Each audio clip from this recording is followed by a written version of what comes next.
Trade shows like Computex can be a complete sea of random companies you've never heard of, but every once in a while, the random gets so random that I sit up and pay attention. So this is GHT.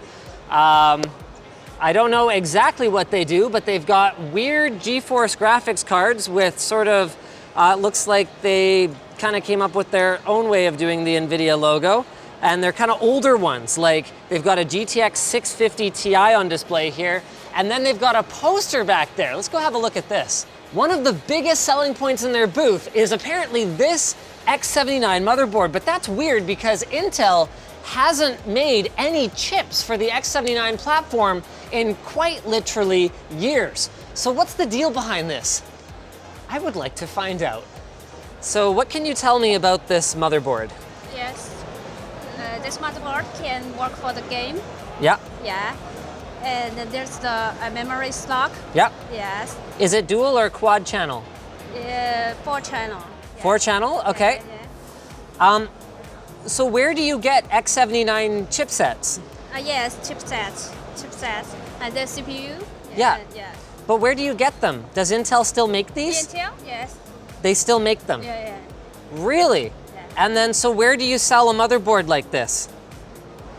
Sell to where? Yeah. I will sell to the South America.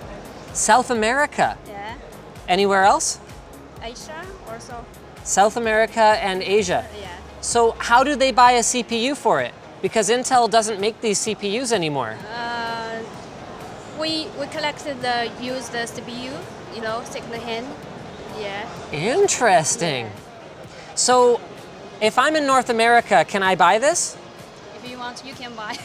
Oh, but like I can buy this one. Yeah, you can. If you want, you can buy. Yeah. So how much is it?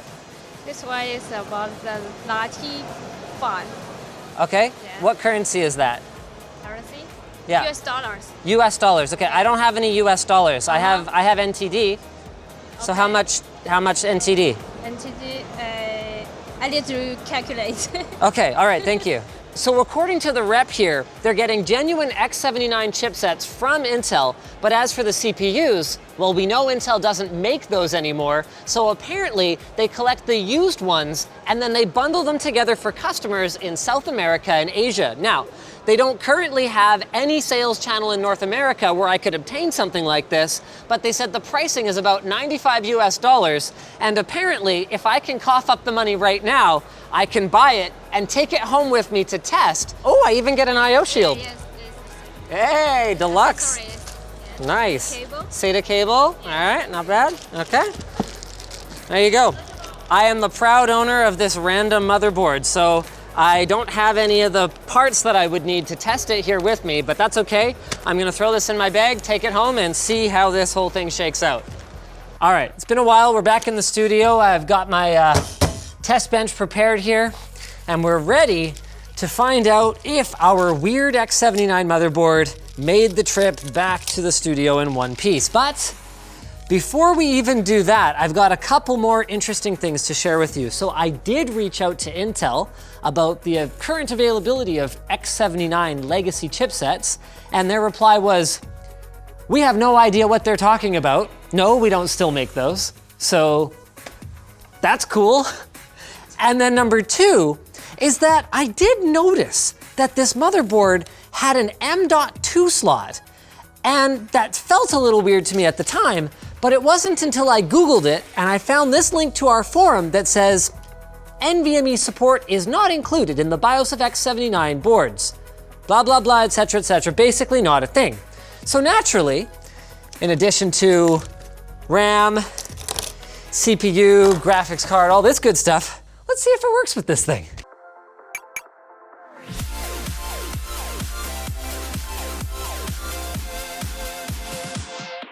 First order of business for me, naturally, has to be to pop this chipset heatsink off and have a look at what's down. Oh, interesting.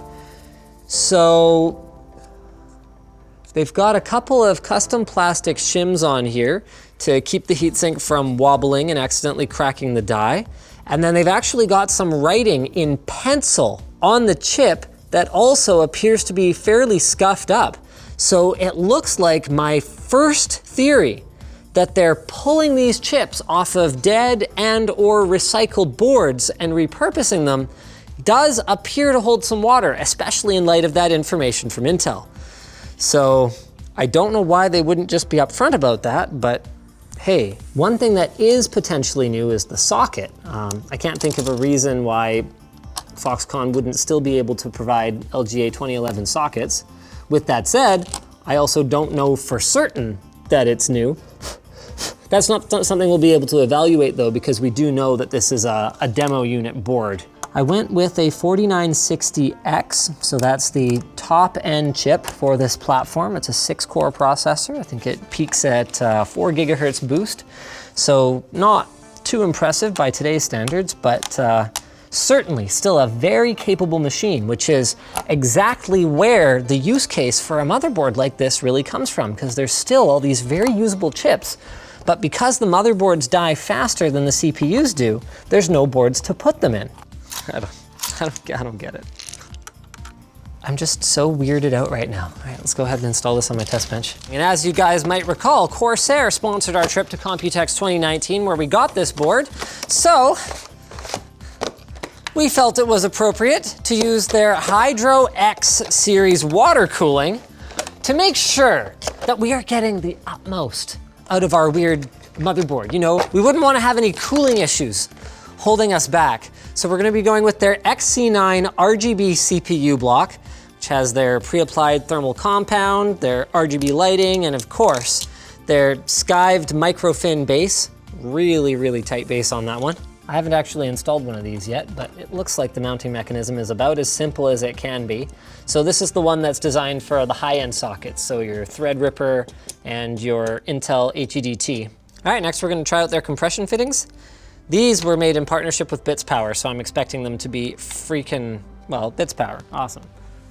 So this is my first look at the accessory package for the XD5 RGB. This is their pump reservoir combo that I really approve of their approach with. So they've gone with like a really, really durable material for every part of it, and then they've gone with a genuine Lang D5 pump, just rebranding it. Sometimes you're better off building something new from scratch, but sometimes you're better off just going with something that you know is awesome, and the D5 is a really good choice there. It's really well regarded, not just for its performance, but also for its reliability. 360-degree peel, oh my God. For their radiators, Corsair partnered with Hardware Labs, a long-time industry veteran. Fun fact, Hardware Labs was actually one of the first vendors that I ever placed an order with when I was working as a product manager at NCIX. So technically, I ordered with them before I was actually a product manager. I was still working in like the customer care area and answering support tickets about computer systems. So that's neat. I still remember when Bits Power came onto the scene. I was like, oh, so your entire company is making water cooling fittings? Good luck with that. And here we are, partnerships with Corsair. Now my test bench GPU is decidedly last gen, so I'm not gonna be water cooling my card, but I did wanna address some of the comments I made about this thing in my video where I upgraded my personal rig, where I criticized some things as cost-saving measures when it turns out they were actually very expensive to do. Like the molding for this piece up here. It feels like kind of a cheap plastic, but as it turns out, it's made out of like this super rugged stuff that was really, really expensive to do the work for. So there you have it. I also called their backplate flimsy, if I recall correctly, and they were like, okay, fair point, but Linus, it's PCI certified, so you can actually install it slot to slot with another card. That's something that you can't do with the thicker ones. And I was like, now this is one key thing that I would have done differently from Corsair on this product line. I wouldn't have gone with a thin wall tubing. I like me a 3/8 inch ID, 5/8 inch OD tubing. But the reason that they did it this way is that if you use their dies, you end up with less of that kind of transparent, border effect, and it ends up looking more like that color just kind of flowing around your system. So that's their justification. This stuff does tend to be a little bit harder to keep from kinking, but because it's nice and pliable, it's also not too bad either. Fun fact, I pioneered the concept of selling tubing as pre-cut 10-foot lengths, as far as I'm aware. I forced our suppliers back when I was at NCIX to stop selling by the foot to us because we had no way of tracking it as a single SKU, and made them create part numbers for me of 10-foot rolls, which I had determined were the right amount to plumb a basic system and not too much overkill for a much bigger one. I do have to give Corsair credit for a first attempt. This really is very simple to do. Like, there's not much to screw up other than getting the inlet and outlet wrong on the CPU block or the pump. And as long as you consult the manual, you shouldn't have trouble with that anyway. I bet the makers of this motherboard were never expecting a Titan X to be installed on it. Let's see if it handles it okay. I'm sure Corsair has a better way for me to fill this, but wait. Gotta get that better product placement in there. Linus Tech Tips water bottle, lttstore.com. This board does not have a lot of fan headers on it. So yeah, we're getting 2 fans here, kids. What have I gotten us into? You know what? I'm gonna use the SATA cable that they provided me. Yeah. Nice. Cable? SATA cable, all right, not bad, okay. So this motherboard actually has like jumpers for what would normally be BIOS settings on it. This one is J-Power 1 to 2. 1 and 2 is always power, 2 and 3 is SO power. There it is. Why is classic start menu installed on this? Whose drive is this? So I plugged in my SATA drive thinking I'll deal with that first and then I'll try the NVMe one later, and check this out. It booted up right to my NVMe SSD. No configuration, no hassle, nothing. We're running NVMe on X79. To put this in perspective, not only does a fully featured X79 board like this X79 Deluxe from ASUS not have an M.2 slot on it, see that?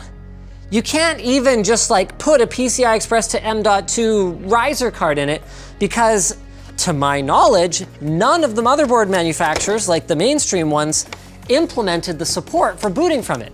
Not necessarily because the chipset couldn't do it, it's just PCI Express. Just because they were legacy products and not supported. So the fact that this thing exists kind of blows my mind. Before we go any further, priorities. Gotta get our RGB lighting hooked up. Now, obviously, I'm not doing the greatest job of cable management here right now, but I think you guys get the point. So we can daisy chain this onto here. Okay, and hey! Now it's time for the moment you've been waiting for. We're gonna do a quick Cinebench R15 run and see if this thing's actually even freaking stable, if it turbos up correctly.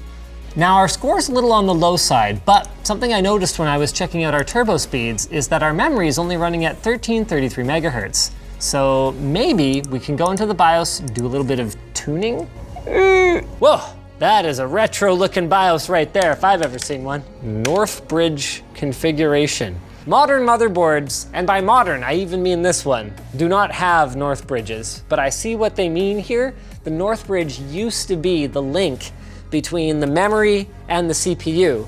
So this has all the memory settings in it. I see where they're going with it. All right, so we can load up an XMP profile, so that's cool. Well, okay then, so there are a lot of settings in here, but whether or not they do anything appears to be a different story. There's no way that's accurate, so wherever their probe is somewhere in the middle of nowhere. All right, it's starting to show its weakness a little bit. Our XMP profile does not appear to have, in fact, done anything. I mean, this is an Extreme Edition processor. Overclocking it should be as simple as changing the multiplier, but now that I think about it, I didn't see any voltage adjustments in there. You know, we take for granted that an X79 motherboard should be very expensive, but part of the reason that they're so expensive is because they have this much more robust VRM solution that's designed to deliver tons and tons of current within like a very, very narrow margin. If anyone was crazy enough to build a super basic $100 board for, you know, CPUs that start at $400 or $500 for the lineup, I guess this is kind of what it would look like. No memory overclock. I'll give it this, it has really good failed boot condition recovery. All these buttons you can tweak, and then when they don't work, it's like, hey, didn't work. It's fine. We didn't expect that to work anyway.